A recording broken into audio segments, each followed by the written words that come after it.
Have you ever wondered if your mind could do more than just process daily thoughts, solve problems, or remember facts?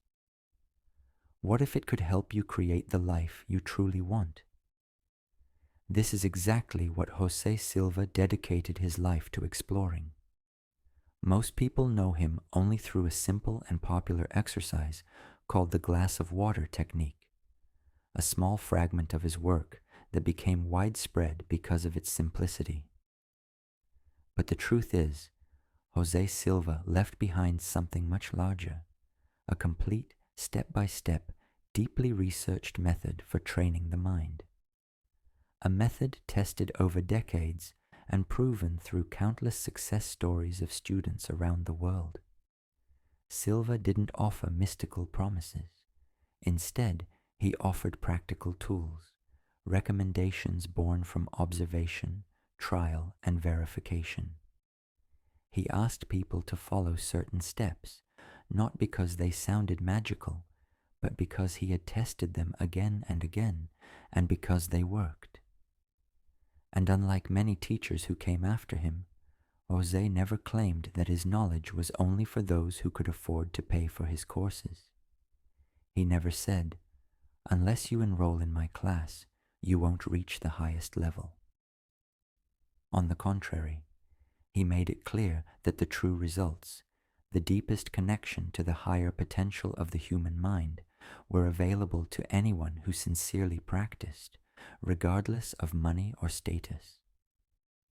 Silva gave his life to make this teaching accessible, so that ordinary people, not just scientists, doctors, or scholars, could benefit. And he succeeded. Millions of people worldwide have practiced the Silva Method with life-changing results. It worked for him. It worked for me. And it can absolutely work for you if you dedicate yourself to the simple, almost sacred steps he laid out for us. One of the most remarkable things about Jose Silva was his humility.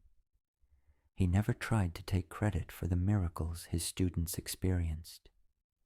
Even when he smiled at their success, he reminded them, "It wasn't me, it was you, and the higher guidance you connected with."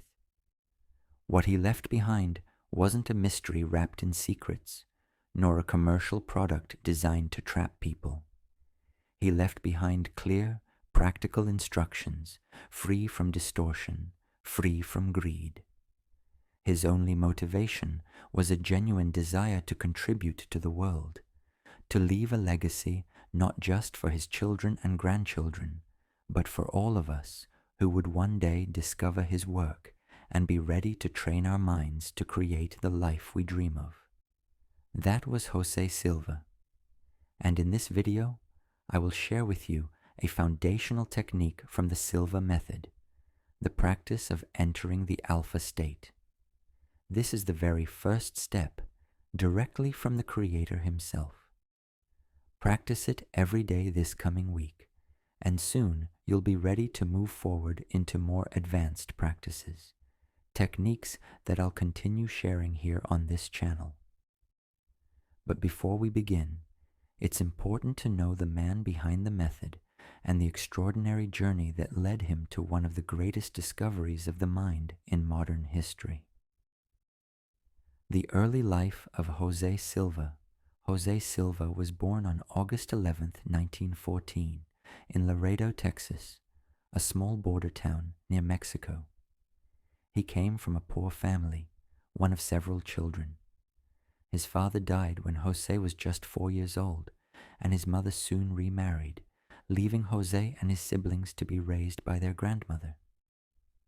From a very young age, Jose had to shoulder the responsibility of supporting his family. Education was a luxury he couldn't afford. He worked shining shoes and doing whatever jobs he could find. Formal schooling was simply out of reach, and yet destiny had other plans for him. Later in life, he would return to classrooms, not as a student, but as a respected teacher, invited to share his discoveries with others. His first big break came in the most unexpected of places, a barber shop. One afternoon, he noticed a pamphlet lying on the counter. It was advertising a correspondence course in radio repair. Jose was fascinated. This was his chance to learn a real skill. He asked the barber if he could take the pamphlet, but the barber refused. After a moment of thought, though, the barber offered a strange compromise. Jose could study the course, but only under the barber's name. The exams would be taken in the barber's place, and the certificate would belong to him. For Jose, the certificate didn't matter. The knowledge did. So he agreed.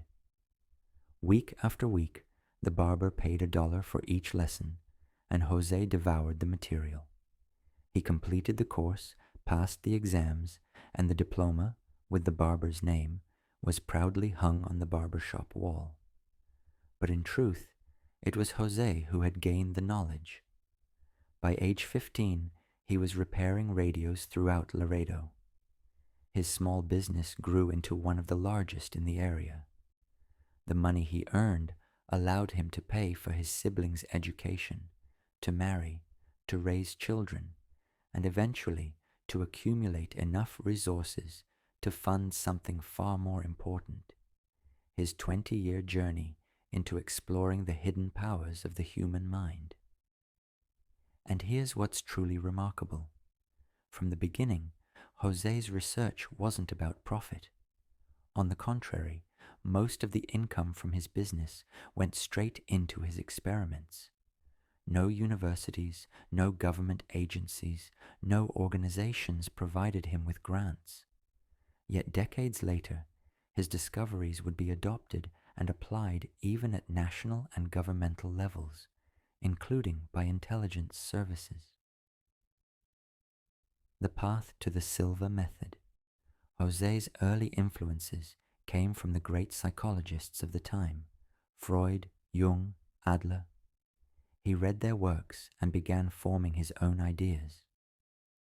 During World War II, he served in the army, where he studied electronics and became an instructor in communications. After returning from the war, television was on the rise, and his repair business exploded with demand.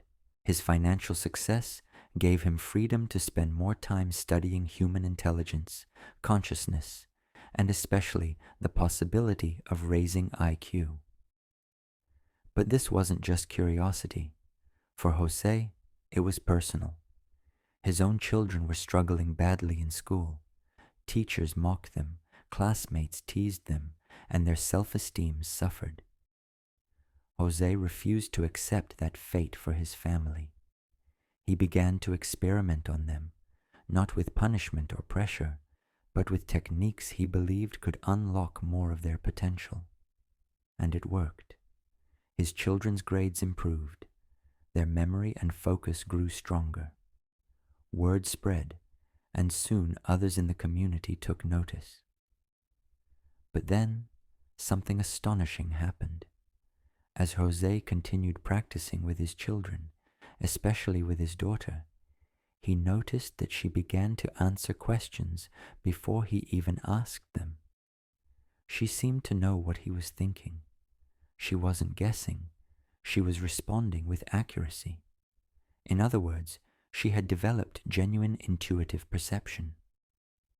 This discovery shocked Jose. It was one thing to improve memory or academic performance. It was another to unlock what looked like extrasensory abilities. And yet, as he continued, he found that these abilities appeared not just in children, but in adults as well, whenever they consistently practiced entering the alpha state. What people achieved with the Silva Method.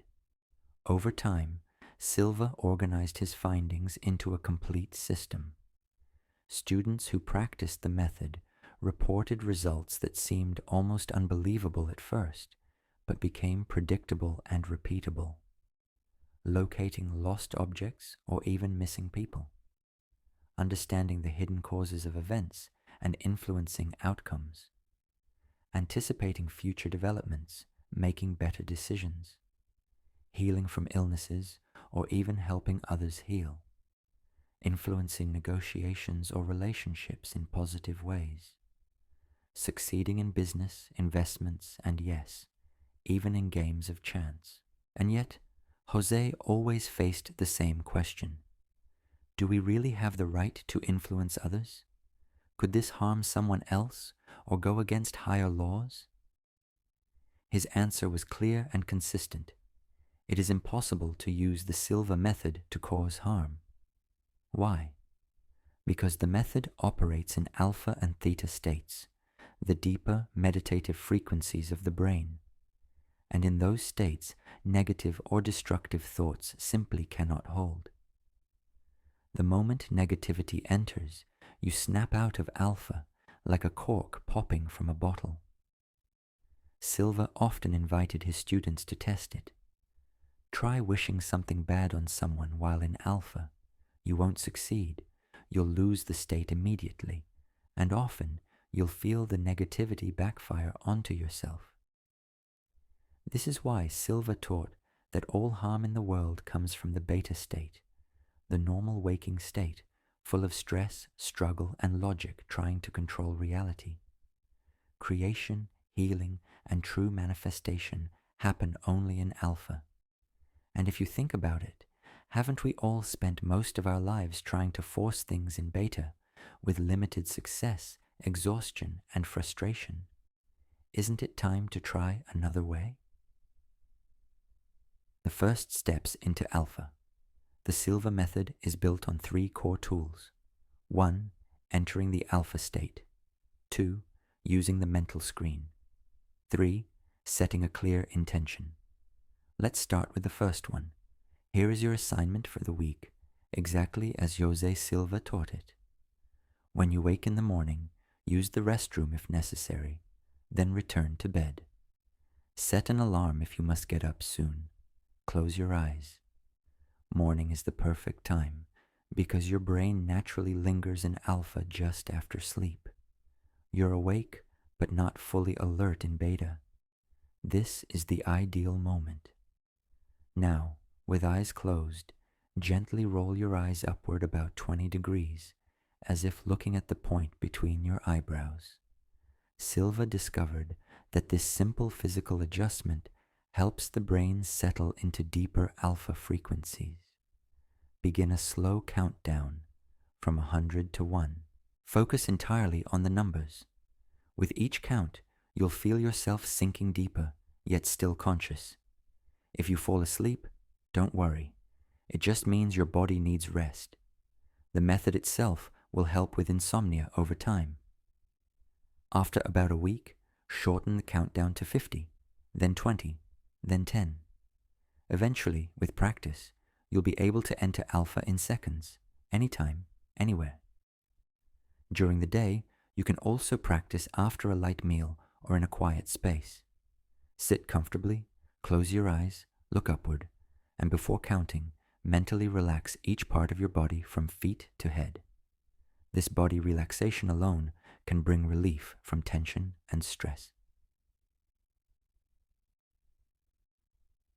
Exiting the alpha state Silva emphasized the importance of always using the same exit ritual. This consistency conditions your mind, creating a trigger for focus and results. Here's the method he recommended. When you're ready to exit, begin counting upward from 1 to 5, saying to yourself, at the count of 5, I will open my eyes, feeling wide awake, refreshed, happy, energetic, and better than before. At the count of 3, repeat the affirmation. At 5, open your eyes, say it aloud, and notice the difference. If you're practicing before sleep, you don't need to exit. Simply drift into natural rest. The mental screen and visualization. Once you can reliably enter and exit alpha, it's time for the second tool, the mental screen. At the end of your countdown, imagine a large screen about 6 feet in front of you, like a movie screen in a theater. This is where you will project images of what you want to create. Start simple.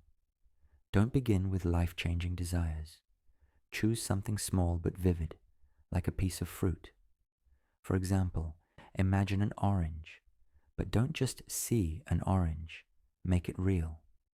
Picture the glossy texture of the peel, the tiny dimples on its surface. Smell the fresh citrus aroma. Feel the roughness of the skin under your fingers. Imagine slicing it open, hearing the peel crack, seeing the juice spray, smelling the burst of freshness. Imagine biting into the juicy pulp, tasting the sweet and tangy flavor, feeling the cool juice on your tongue. By engaging all your senses, you convince your subconscious that what you see is real. This is the essence of creative visualization, the foundation for manifesting bigger and more meaningful intentions later. And notice something. By the time you finish this exercise, your mood will have shifted. You'll feel different, lighter, happier, more energized. That's the first sign that you're already shaping your inner reality. Moving forward. So here's what to do this week. Each morning, return to Alpha, count down, and place a simple image on your mental screen. Practice making it vivid with your senses. Next time, we'll move further into how to use this state not just for relaxation, but for actively shaping your life, health, success, relationships, and much more. So stay with me, subscribe to this channel, and get ready to explore the full power of the Silva Method. This is only the beginning of a journey that can truly change your life.